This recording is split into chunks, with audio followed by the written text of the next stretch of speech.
And yeah, I hope everyone had a nice Thanksgiving. Oh, sorry.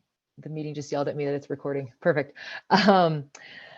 Anyway, thanks for taking the time today. So tonight we have Kerry Green joining us. He is our forest NEPA planner, environmental coordinator, a lot of different topics, basically our NEPA expert for the forest, for the White River. And this group had expressed an interest in learning more about the NEPA process and how it'll eventually pertain to Sweetwater, since everything we've been doing thus far has been generally prior to officially kicking off the NEPA process. So this will sort of tee up what to expect from that. Kerry hasn't been super involved in Sweetwater thus far, but so if you have questions or trying to fit things more into context with how something might relate directly to Sweetwater, I think Kerry will do a great job of that and relate it to examples, but we'll certainly take questions. And Melissa, what do you think? Questions as we go along probably makes the most sense. Yeah, we could see how that casual. We could see how that flow goes for folks. And then, there's always lots of topics to discuss with Sweetwater. So if something seems like it's just not NEPA related, out of respect for Kerry's time, we're going to try and just really keep it focused to that, just to maximize our hour here. And we can shelve other topics for future meetings since we have a lot of those scheduled already. But this one will be with a NEPA focus. So with that, unless there are any initial questions out the gate here, I'd like to turn it over to Kerry for NEPA 101 for us. And Kerry, thank you so much for making the time and being here. Yeah, no problem. Thanks for having me. So yeah, let me see if I can share my screen here.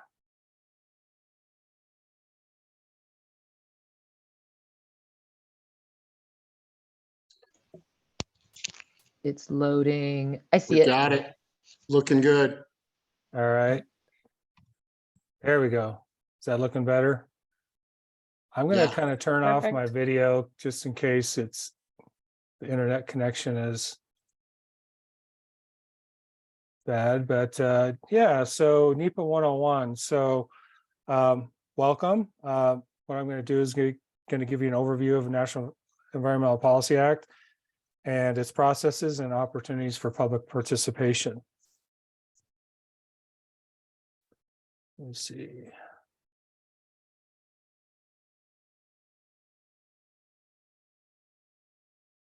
All right, there we go. I'm getting the hang of this. So the objectives of this presentation are to help you understand the purpose of NEPA and when it applies, what the NEPA process entails, and how you can engage in the process. So let's start with the purpose of how NEPA came about and why. So the actual National Environmental Policy Act, it was signed in 1970, and it was actually created in 1969 under President Nixon, and he wanted to be known as the environmental president. So he put Congress to the task, and they put together the current laws and the act, and he signed it in 1970.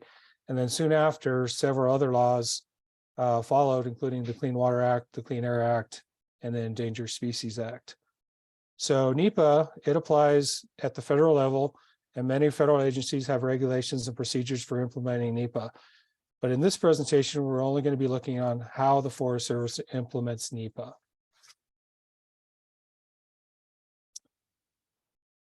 So NEPA is often described as having twin aims: to consider the significance of environmental impacts of federal actions and to inform the public of those impacts.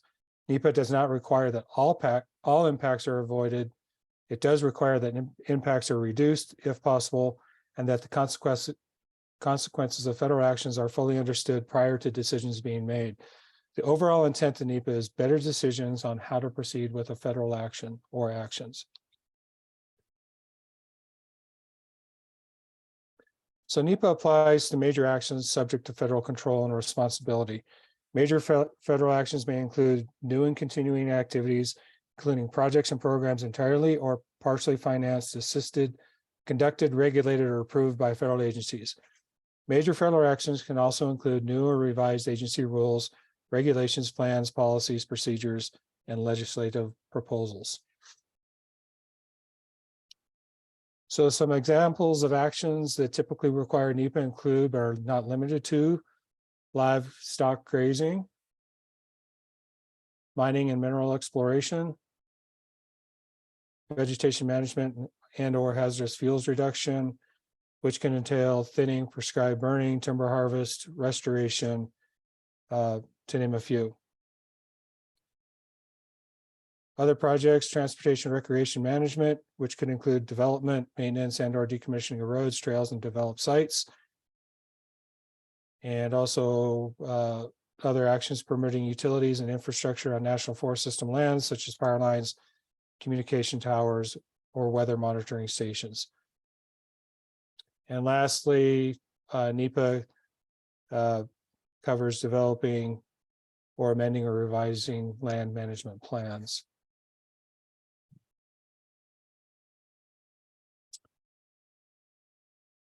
Okay, if we determine if NEPA applies, the next step is to determine the level of NEPA that applies. There are 3 levels of analysis under NEPA, going from least to most complex.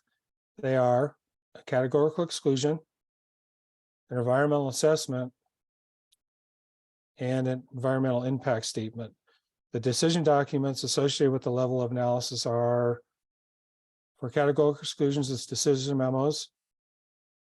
For environmental assessments, it's decision notice and finding of no significant impact.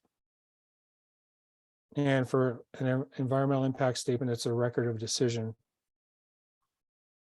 The purpose of each level of analysis is to determine if extraordinary circumstances exist, and that's for categorical exclusions. For EAs, it's determined if there are significant effects, and for EISs, to disclose the significant effects and develop and analyze alternatives that can lessen those impacts. So once again, it's from least complex to most complex.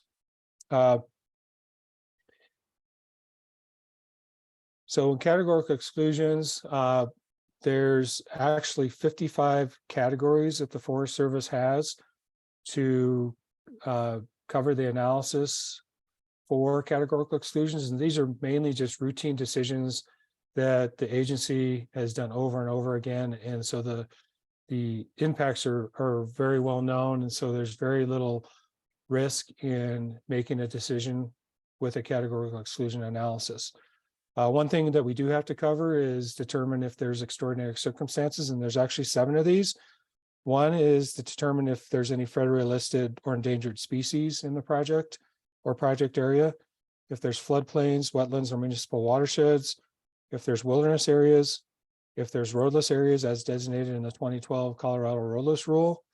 Are there any research natural areas in the project area? Are there any American Indian or Alaskan Native religious or cultural sites? And are there any archaeological sites or historic properties present?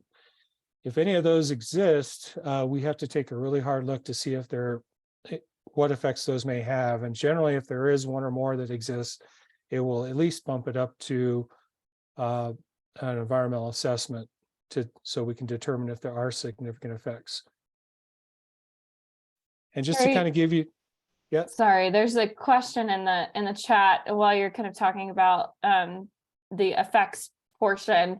The question is who submits the potential effects, or at least, Derek, what I'm understanding you're asking is kind of how that's determined of what those effects are. Is that right? Yep, that's exactly right, Melissa. I'm just curious if public can submit potential effects, or if those are through, Forest Service or environmental scientists or whoever it may be. That's a good question. So I think as we get through the presentation, that question will be answered, but save that towards the end. But there's going to be some redundancy in the presentation, but I think that should get answered as we move through the presentation. Awesome. Thanks, Carrie. Yeah, no problem. So, to kind of give you an idea, currently the forest has 16 projects under some sort of environmental analysis that we've undertaken. Out of those 16 projects, one is an environmental impact statement. 7 are environmental assessments, and there are 8 categorical exclusions.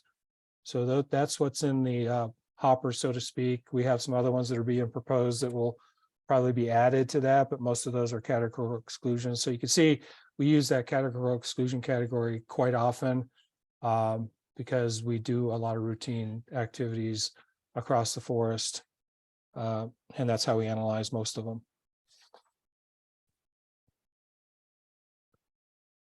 Okay. So we have to determine the level of NEPA for each project. So what is the right level of NEPA? Well, it comes down to the anticipated effects, kind of that question you asked. Do we expect the effects to be significant, non-significant, or are we unsure? And our answer to this question really starts us down the path. However, we need to take another path based on the answers to the questions that come later in the process. So now we're going to get to the process. So that was just a brief overview of the purpose of NEPA and its levels. And next, we'll go through the process itself. So the major steps in the NEPA process are, number 1, identifying the purpose and need for action. So once we have a project area selected and we kind of have an idea what we may want to do in there, we really have to kind of nail down is why are we in here? Why do we want to do this project? And that's really kind of ties it back down to the purpose and need. Then next is, once you have the purpose and need, is you develop the proposed action. And that could be developed collaboratively with different groups. It could be developed internally. So I think the first two of these boxes are really critical when the Forest Service and the agency comes up with actions or projects that we propose, whether we bring them up internally, but a lot of times we'd like to do these actions collaboratively with public input. So that brings us to the third process, is to conduct scoping. And scoping is just, once we have a purpose and need, develop proposed action, we ask the public, hey, what do you think about this proposal? How can we modify it? Give us your comments, your feedback. Is it good? Is it bad? What do we need to address? Issues that we haven't thought about. And so that's a great spot for collaboration and to kind of narrow down the focus of the proposed action. So the next step after scoping is we can modify the proposed action and or develop alternatives. And then as we roll through the process, the next step, which is probably the biggest step, is conduct environmental analysis. And that's, with all resources based on the purpose and need and the proposed action, address the issues that might be out there and actually do the analysis to see if there's any significant effects or no effects on the proposed action. And next step is to conduct another comment period. So many times, we'll do the analysis and then we can actually go out with a draft environmental assessment or a draft analysis, and that gives the public more opportunity to comment on the actual analysis themselves. Whereas in the first comment period under scoping, generally that's usually based on the proposed action, and so the public doesn't see any of the analysis that has been done. So oftentimes on more complex projects, it's good to have the second comment period so the public can actually comment on the analysis. And Carrie, I could add to that. Oh, sorry, I cut someone off. But just really quick, so that developing the proposed action, that's generally what I see all of us doing over the next few months, right? Is we're trying to get to what is the plan, what do we want to see at Sweetwater, which then we release basically for public comment and that more formal scoping. I think I cut someone off. Go for it. Yeah, Carrie, this is Rich. Back to Derek's question. Derek, the conducting scoping would be where the public has the opportunity in the formal NEPA process to identify those issues. And then the conduct environmental analysis is the step in the process where, well, where we would actually do the analysis on those issues. As Carrie said, we would, under the modify proposed action, if we think there's going to be issues, we would do some modification at that point before you get to the environmental analysis. But this is where your question starts coming back in, just to Okay. let you know. Awesome. Thanks, Rich. Yeah, and it'll become a little more clear because there's some more stuff deeper into this presentation that we'll go over. How do you comment, and what's relative comments, what do we like to see on comments received. And so the whole process, so the last step in the process is approving actions and actually making the decision. So the responsible official will actually, based on the analysis and the input, will make a decision to select an alternative, whether it's a no action alternative or one of the alternatives analyzed, or it could be a combination of the alternatives analyzed. And there is another step between the consider comments and approved actions. It's called the objection process, but that's I'll get to that later on, and that's a pretty critical piece of NEPA as we go through the whole process. So like kind of tying back to these steps, like not all steps are needed or required, and some of the process may vary based on the NEPA level.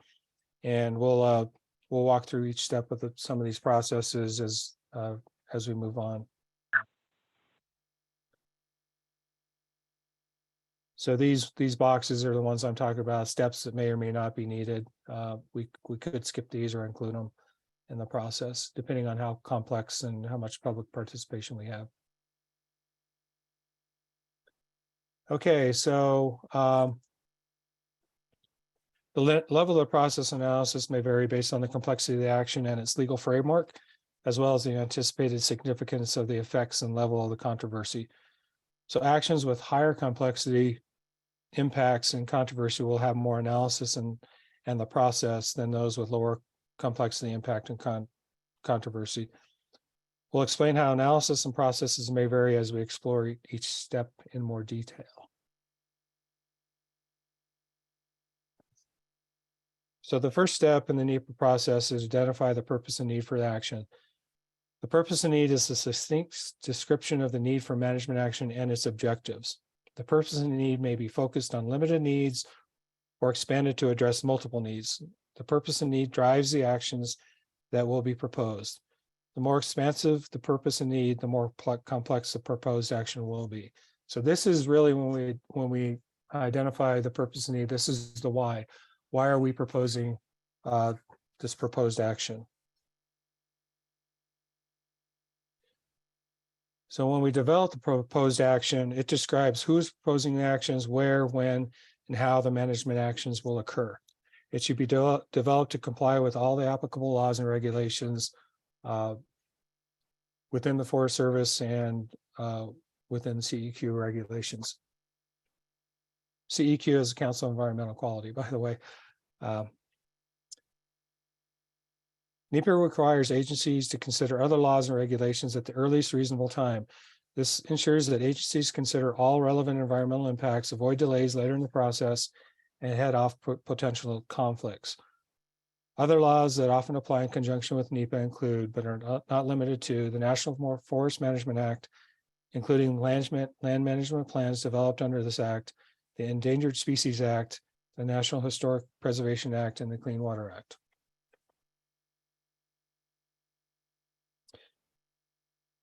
The proposed action and its location may trigger consideration of other laws and regulations such as the Wilderness Act and roadless rules. When other laws and regulations apply, they may add additional analysis and process requirements which can also increase the complexity of the project. Okay, now we're going to get into some scoping. So the Forest Service applies scoping to all levels of NEPA. So that's categorical exclusions, environmental assessments, and environmental impact statements. So scoping is an early and open process to determine the scope of the issues for the analysis. Scoping may begin as soon as as practicable after the proposed action is sufficiently developed. Because the nature and the complexity of proposed actions can vary, no single scoping technique is required or prescribed. Responsible officials determine how, when, and for how long scoping will occur. And that's a pretty key point. There's for categorical exclusions, we could just scope internally, or we may go out to the public and ask for comments on the project through a scoping process, but that's really up to the responsible official to determine that process. As far as modifications and alternatives, depending on the issues identified during the scoping process, the responsible official may choose to modify the proposed action to address the issue. If the modification will not sufficiently address the issue or to better understand the trade-offs of proceeding in a various manner, the responsible official may choose to develop alternatives.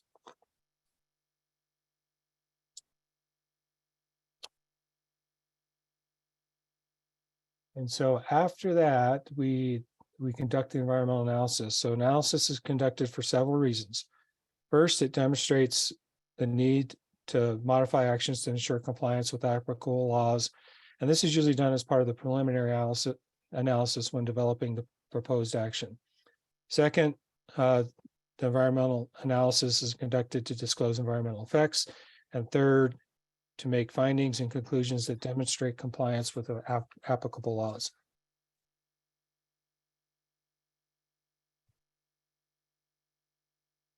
The comment period after the environmental analysis, this is, once again, is up to the responsible official if they want to go out with another comment period based on the issues and the complexity of the project or proposed action.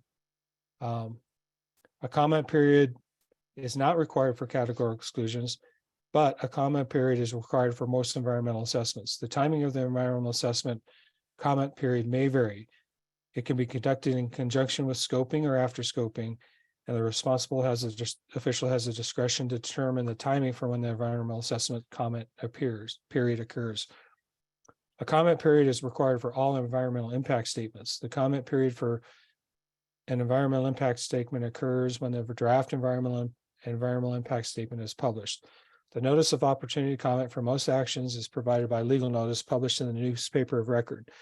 The legal notice provides the length of the comment period and allows for how to submit comments. So for a couple things here, EAs, the comment period is 30 days. It can't be extended. If there is, for some reason, the responsible official wants to have another comment period, they could have a second comment period of 30 days, but they have to run in 30-day increments. EISs, it's a 45-day comment period, so it's a little different. EISs are a little more complex, so we want to give the public a little more time to take in the analysis and comment on those types of projects. Responsible officials, you hear me say that quite often. So Scott Fitzwilliams is the forest supervisor. So there's categorical exclusions, or there's projects based on the delegated authority. Scott is ultimately, the responsible official for all projects on the forest, but he could delegate down responsible official authority on certain projects down to the district ranger. So if Scott Fitzwilliams is the responsible official for a project, the newspaper of record is the Post Independent. And so we will, at a minimum, post the legal notice in that newspaper of record. And for district ranger decisions, such as Leanne, if she was the responsible official for a project, that would be published, the legal notice would be published in the Vale Daily.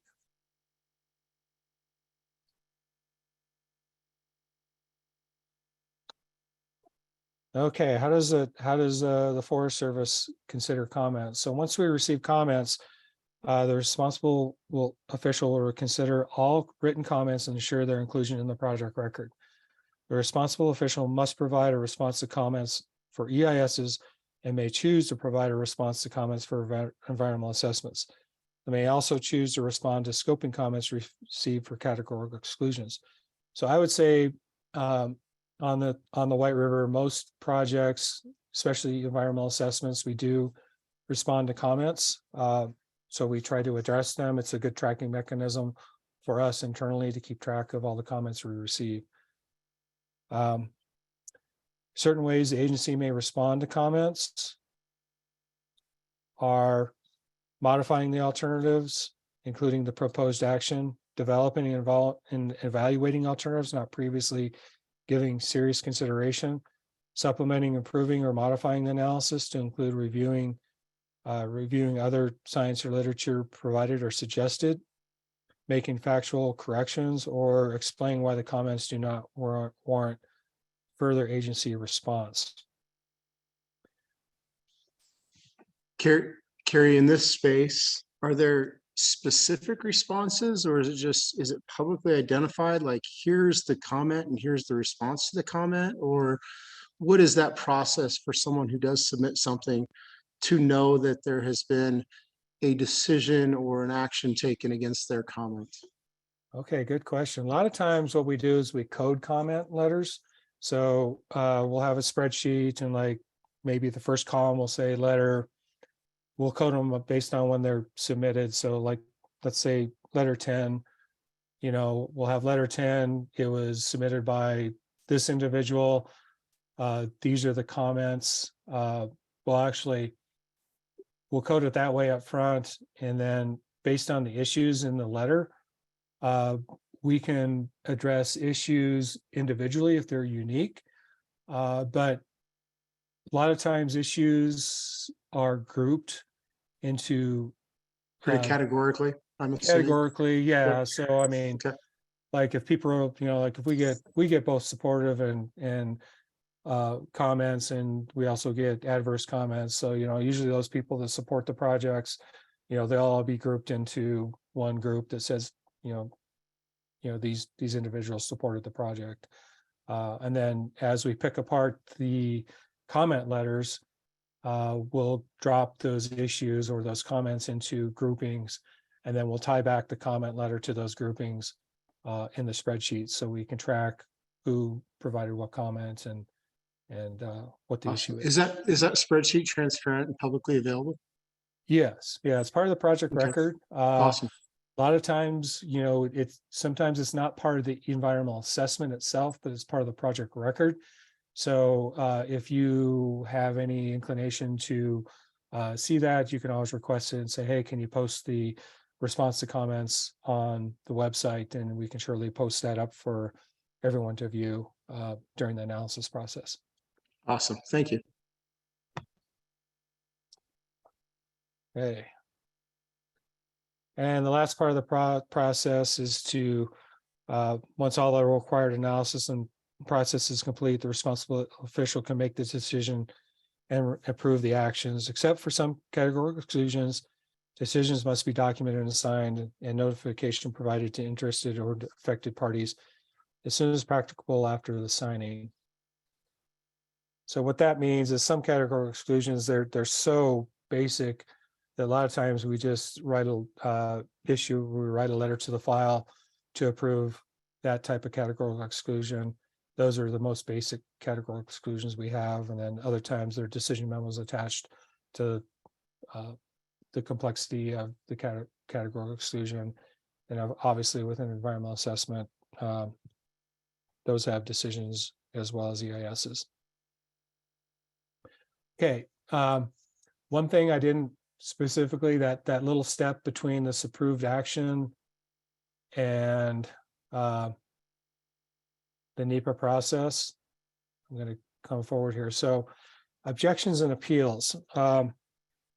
This is a really important process in the NEPA process because it gives the public or anyone else another opportunity to object or provide comments on the decision being made.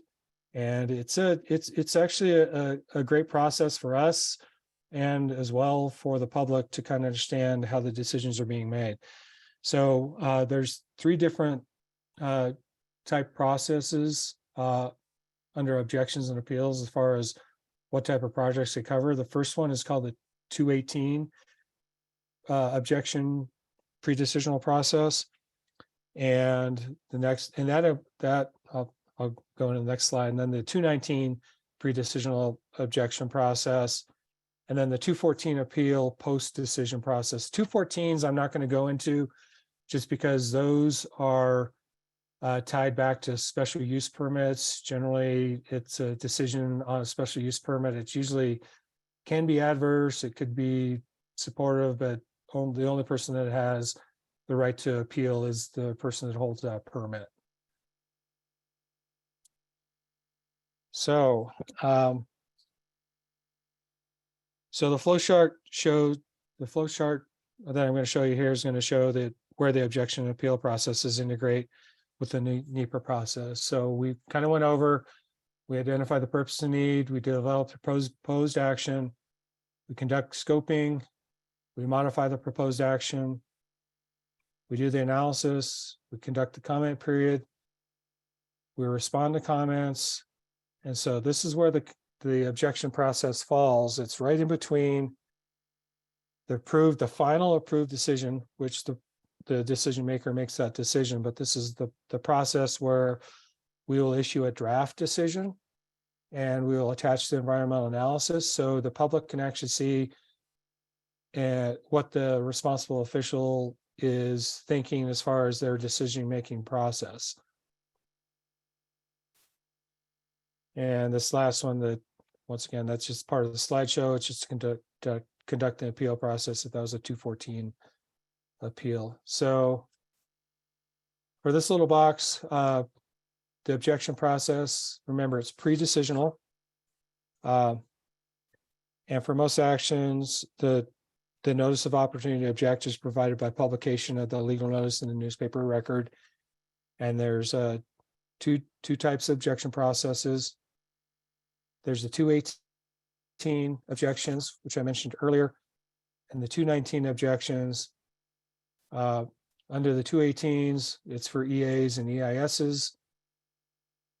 It applies if anyone had timely specific comments that are received, even if the comments are supportive. And it does not apply to any emergency situation, such as, if we put together a project and, wildfire emergency or flood response, if we have to do some work under that. The 219 objection process, this is basically for forest plan revisions or programmatic forest plan amendments. So if you ever see this 219 objection process, that will all be tied to forest plan revisions and forest plan amendments. An important part of the objection process is only those who provided previously submitted timely written comments may object unless there's new information that wasn't supplied during the initial comment period. So this really ensures, that comment period is really critical. So when you provide comments or when the public provides comments, it gives the agency a chance to respond to those comments and address them in the analysis or in the response to comments. And then the objection can only be on those comments that were submitted during one or more of the comment periods that we provided or that the agency provided. So one thing is, if there's new information that's in the analysis or in the draft decision notice that wasn't originally in any of the other documentation, objections could come on that new information at any point from any individual.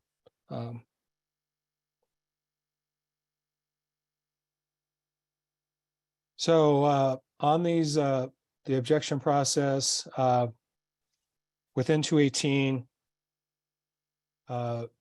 this kind of gives you the filing period and the response period that the agency has and the total days for the objection process. The 218 process for HFRA stands for Healthy Forest Restoration Act, and that was a law that was signed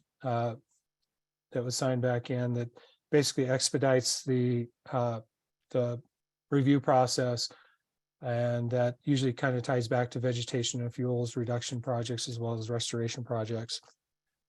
218 regs for non-HFRA projects, which is everything else, is once we issue a draft decision, there's a 45-day comment or a 45-day period where individuals or groups can file an objection. And then the Forest Service has 45 days to respond to those objections, as well as 30 days to extend it. And so this whole process, objection process, could take 90 to 120 days using the 218 regs. And Carrie, those dates are from the time of public notice, is that correct? The 45 days is the date the legal notice is published for the draft decision notice or draft Okay. decision. Draft decision. Okay. So that's usually, all the people that commented, we keep track of those individuals and we'll send them out a notice that states it's like the legal notice in the Post Independent is being published.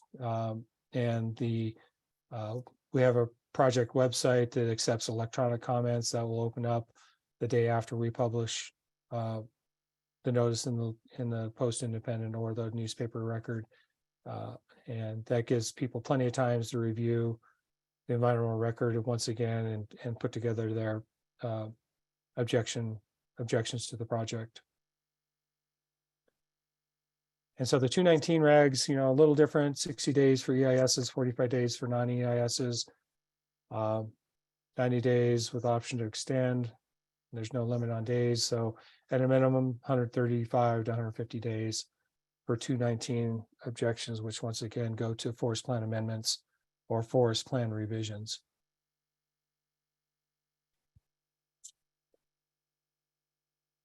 And one point is the objection filing periods for these projects cannot be extended. So this is the time that the public has to object to the project if they have any concerns.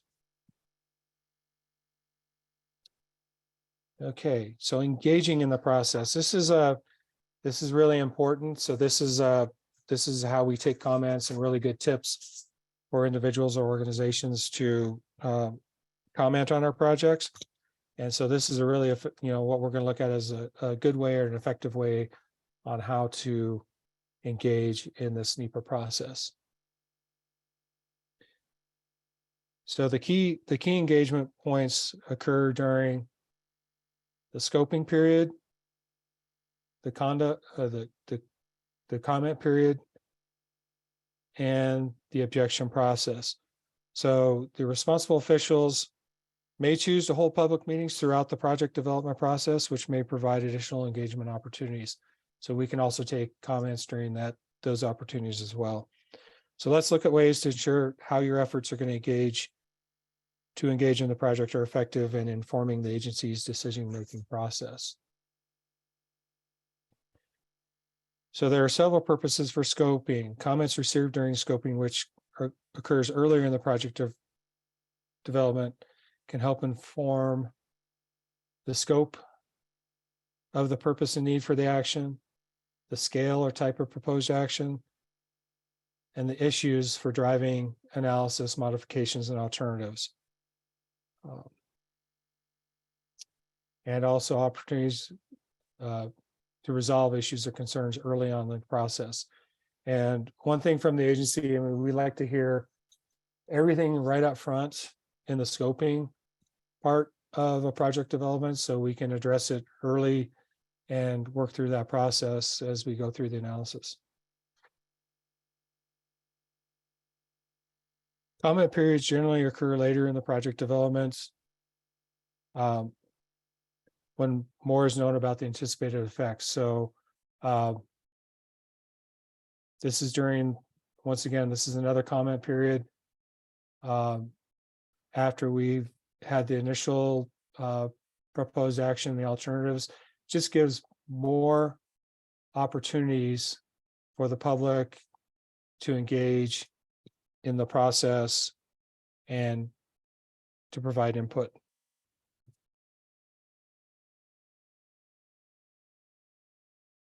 So the purpose of the objection period are similar to those for the comment period. While new alternatives are not likely to be developed at this stage, there still is an opportunity to make factual corrections and modify the analysis, proposed action, and alternatives. The objection process also provides additional opportunities to discuss and potentially resolve issues or concerns through objection resolution meetings.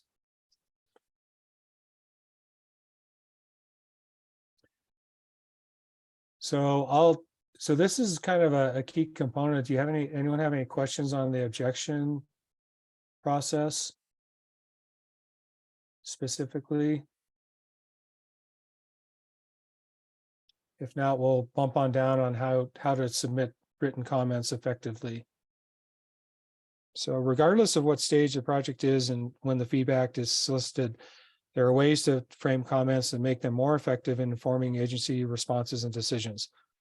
Comments should be specific about actions, locations, and timing.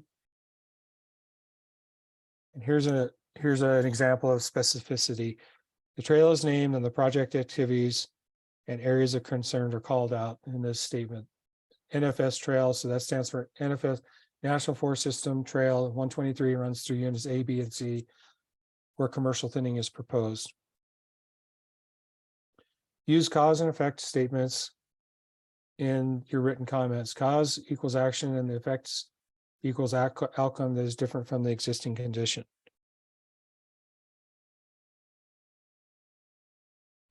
So this is this next statement is a good cause and effect statement. The proposed commercial thinning actions will displace recreations during peak use seasons of summer and fall.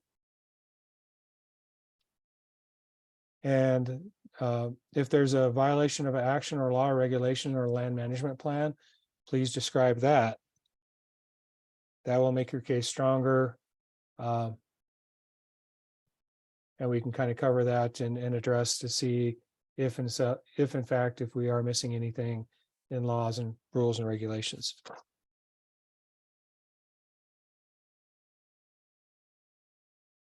So in this case, this statement down below, limit commercial thinning in units A, B, and C to winter only, or develop an alternative that eliminates commercial thinning altogether in these units. This is actually an alternative that statement given to this project, which is also, what we can consider during the comment process. Here's some additional examples of effective comments. So just stating that permanent roads should not be built on this first ineffective one, do not build the 0.5 miles of permanent road. That doesn't provide context for the concern. What will the outcome be if half-mile road is built? The effective example explains why the commenter doesn't want the road adjacent to their property, while also helping the responsible officials understand how they might remedy the concern. In this case, the remedy is modify the proposed action or develop another alternative. And then similarly, the statement down below, there will be significant impacts to threatened and endangered species. The agency itself, that's a pretty broad statement. We need to know what type of impacts and what threatened and endangered species might be affected by the proposed action. And also if there is a remedy or alternative for this action not to be taken, you can include that as well. Okay, so this kind of will kind of tie up the majority of the NEPA 101, but this is what we learned, or what I presented in the slides above. So the purpose of NEPA and when it applies, the NEPA process, and engaging in the process itself. And for information on where some of these projects, and if you want to get more information about NEPA planning, this first website is the general White River website. And then if you go to managing the land, there's a planning section, and you can go ahead and click on the planning, and this will take you to the planning, and that will actually bring up our forest plan, which was developed back in 2002. And you can dive deep into some of the land management, the land management plan that we abide by with standards and guides, goals, objectives. And that's where every project is based off of, is our land management plan. And then also underneath the managing the land, there's a projects website. And this is where we post projects that are currently under management or currently under the NEPA process in different phases. And so you can always go there to get more information. There's contact information there where you can kind of contact the project lead, if so be it. And then also within that project page, you can subscribe to receive information on different types of projects. If there's a little icon there. If you click on it, it'll ask you what type of subscription would you like and what are you interested in.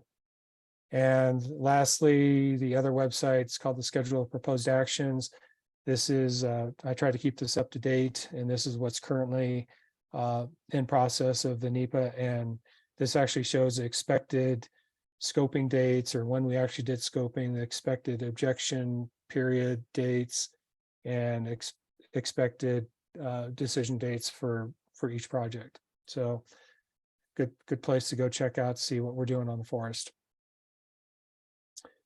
And if you need my information, this is my information. You can write that down. Feel free to give me a call, shoot me an email, try to answer any questions you have. But this concludes the presentation, and I'll open it up to any questions that may be out there.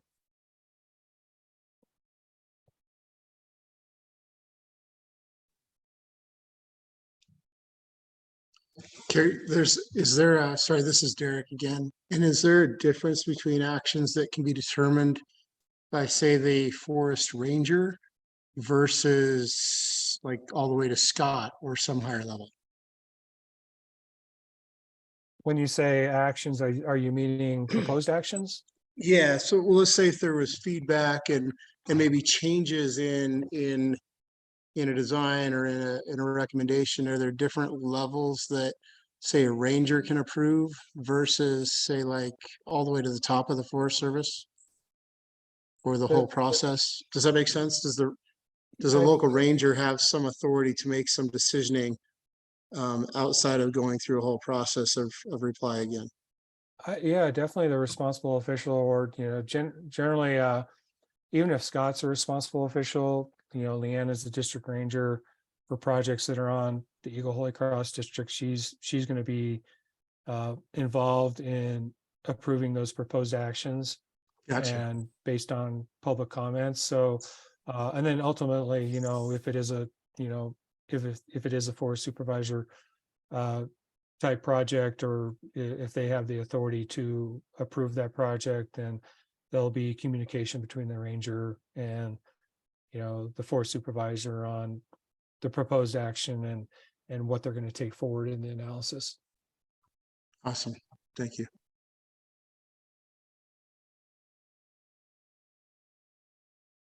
This is very helpful.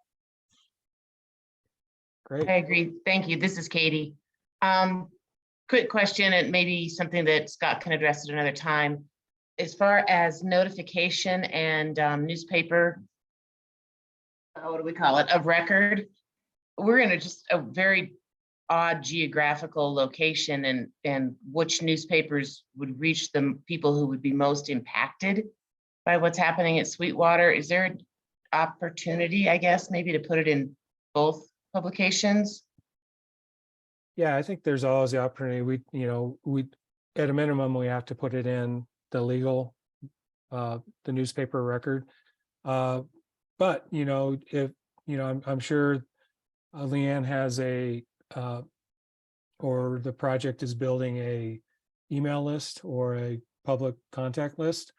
And what we normally do is when the day before or the day that we publish that legal notice in the newspaper record, we will shoot out, it could be a scoping letter.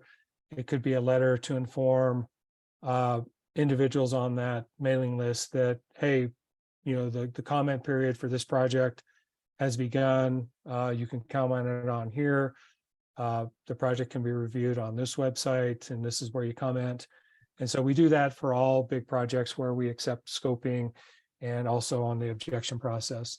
So, And I'll chime in there too, if I could, because we've gotten similar feedback in this question before on other projects. So yes, we have to post in the Glenwood newspaper, but we would also certainly for this project post in the Vail Daily, and I mean, I guess we could ponder some other ones, but those are generally the main two I would say around here. We're not going to go like Denver Post or anything, but and then for a project of this kind of level of interest, I could also foresee our public affairs officer doing a press release, and he has a pretty broad email list there as well, just sort of announcing the whatever comment period or formal engagement piece, and definitely all of you in the Sweetwater community, you'll be on any communication about when the opportunity comes up.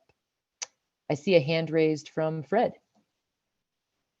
Yeah, hey, thank you. Can you hear me? Yes. Okay, great.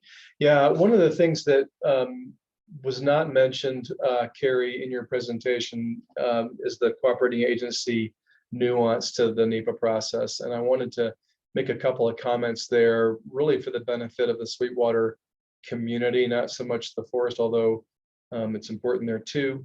But it's one of the reasons that Chairman Martin and myself have been following this process along, and have been awfully quiet during your neighborhood meetings.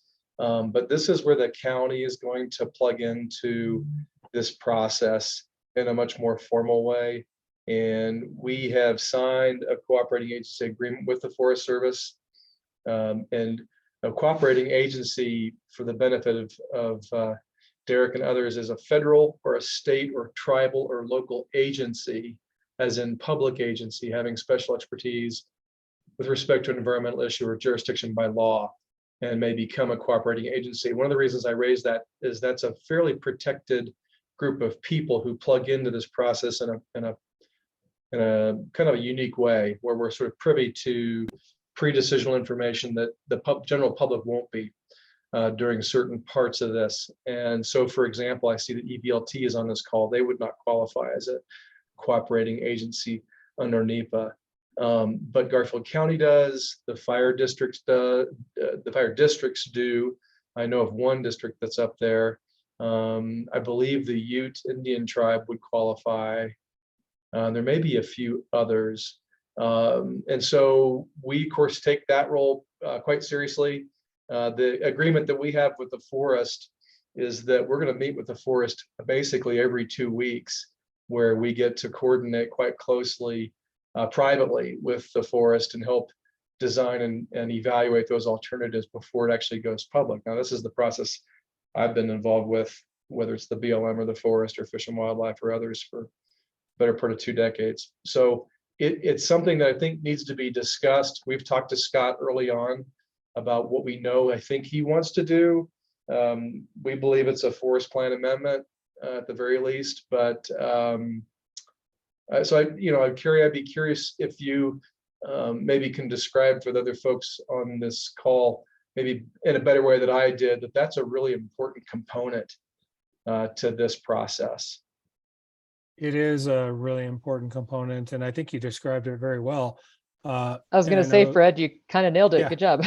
Yeah, exactly. Very good. But yeah, so I mean, it puts Garfield County a seat at the table during the NEPA process, the collaborative developing proposed actions, and so we value that input, and and it's just another voice at the table to let the Forest Service kind of guide us in proposed action and issues and how we go about doing the analysis for the project, or projects, specifically Sweetwater, if that's what you're as we're headed there. So we're still in the early stages of Sweetwater, so yeah, so I think that collaborative process and the cooperating agency status is awesome to have during the planning process. Yeah, Carrie, this is Rich. I'm going to add a little bit to it as well. It's equally important, and especially on a project like Sweetwater, where we're doing, well, we're a year almost in now to the public outreach on it. And before we even start NEPA, we aren't to NEPA yet, as Carrie explained. And so that relationship with Garfield County, Eagle County, and the emergency networks and several other folks, it's equally as important that we're involving them in this early process. And I know, Fred, you and I tried to get together. I looked it up the other day, while it was a little over a year ago, and to get some information going. And so we're going to be involving some of these folks that are eligible for cooperating agencies under NEPA. We need their involvement, and we desire it highly to get that going, and get some questions answered immediately. So as Kerry said in his presentation, when we get to the proposed action stage, we have a lot of the difficult questions already answered. And so, Fred, for you specifically, and I don't know that we have talked in great depth about it, but we're definitely going to be getting in touch and starting to talk some of this technical detail, so that we are going into NEPA in a lot better position, not waiting until we get into NEPA to learn things. Mm-hmm. Yeah, for sure. No, thank you for that. And you know, some of this is a little wonky for people, which I get it. And the another question I had, if you could, is, you know, often we're really familiar with a process where the purpose and needs develop first and then scoping. And I noticed, Carrie, in one of your slides, you had that flipped, and that's a new one for me. And so I, you know, not that I'm any great student of NEPA, but you know, help me understand that a little bit. Yeah, I'd have to go back to that slide, but yeah, definitely purpose and need goes first before scoping. So purpose and need, proposed action, then we go into scoping after that. Okay. So, yeah. Okay. And then as part of this is the forest, I'm assuming, are going to have some analyses done around socioeconomic impacts, those kinds of things. And if you, is that something you're going to look at in-house, or are you going to, depending on what the scope, I guess, ends up being, whether it's an EA or EIS, you know, how do you all plan to address that issue?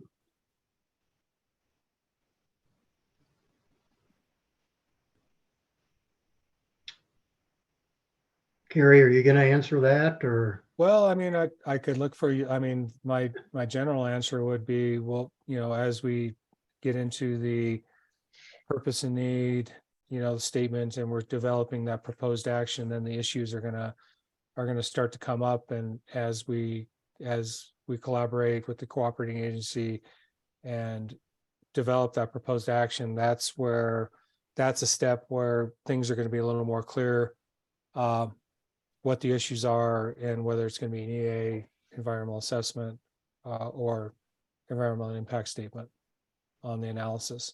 So that one's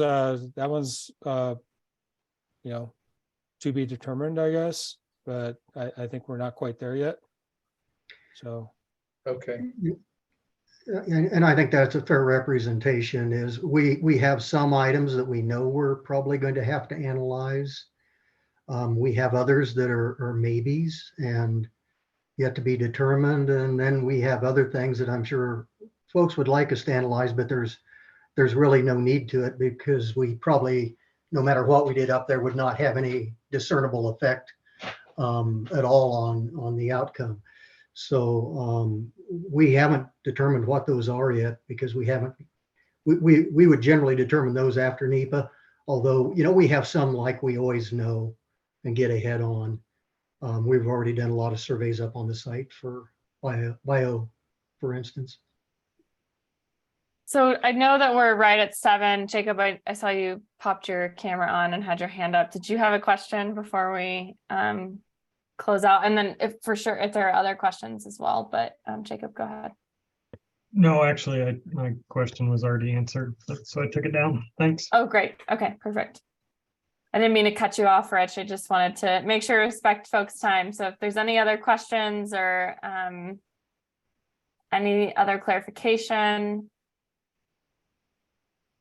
from anyone, I agree. I think this is really useful, Carrie. I learned a lot from my perspective. Derek, I saw you just came off mute. Did you have something to ask? No, I was just going to say thank you. Awesome. Katie? Yeah, thank you also for me. And is this slideshow, I know this is being recorded. Is this slideshow something that's easy to send? Yeah, I could forward it on. Perfect, thank you. Yeah, that would definitely be helpful. Thank you. Awesome. Yeah, I think Carrie, we have it, so no worries about forwarding it. We can get it out. I made I a noticed couple. they have some NEPA 101 modules 1, 2, and 3 available online, but it looks like they're using old versions of Flash that are no longer compatible with most computers, just as an FYI. Yep. Oh, I heard you, Carrie. You made some edits. Okay, sounds good. Yeah, We'll a look couple for it minor from you. ones. Thanks. Great. Okay. Well, thank you all very much. And you've got Carrie's contact if you need more info on the NEPA process, but otherwise we do have a meeting scheduled for December 6th with the Sweetwater Lake Working Group, 6 to 8, likely at the community center. We're working on getting that space confirmed, but if it's somewhere else, I'll let you know. Otherwise, and we'll talk about recreation then. So we'll start diving into those details. Melissa, Otherwise, thanks so Melissa, much. did you say the 6th? Isn't the 6th is a Tuesday, right? Were we not meeting on Yes. Mondays? We changed to a Tuesday for this We one? did change to Tuesday. We had a request to move to Tuesdays. Okay, great. Thank you. Yes, thanks for the clarification. December 6th, Tuesday. Okay, thanks so much, everyone. Really appreciate it and have a great evening. Talk to you soon. Thank you. See Thanks, ya. Good everybody. night. Thank you. Thank you.